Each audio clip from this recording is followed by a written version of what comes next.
পশ্চিম দুগিলপাড়ার এই রাস্তার যে অবস্থা, কোমর পরিবহনের পানি দিয়ে সবাই হাঁটতেছে,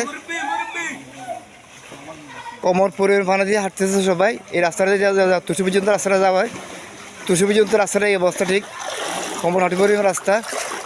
অবশ্যই এখানে ত্রাণ সামগ্রী আসতেছে না, অনেকে খোঁজখবর নিতেছে না। আশা করি অনেকে কর্তৃপক্ষ খোঁজখবর নেবেন।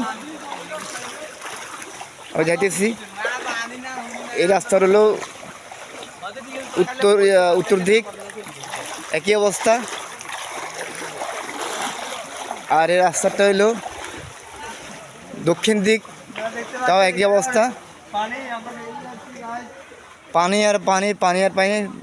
যেখানে 14 রিক্সা হুন্ডা অনায়াসে, সেখানে এখন রিক্সা হুন্ডা সিএনজি 14 অনায়াসে মাস পারবার হতো, সেখানে আজ কয়েকদিনের বন্যায় হাঁটু পরিমাণ পানি আপনি দেখতে পাইতেছেন।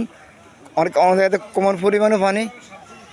আশা করব কর্তৃপক্ষ, ত্রাণ কর্তৃপক্ষ যারা আছেন তারা পশ্চিম দুগিলপাড়া এবং তুষি গ্রামে আর অবস্থা আরও ভয়াবহ করুন। ওখানে প্রতিটি বাড়িতে হাঁটু পরিমাণ পানি, কম পরিমাণ পানি।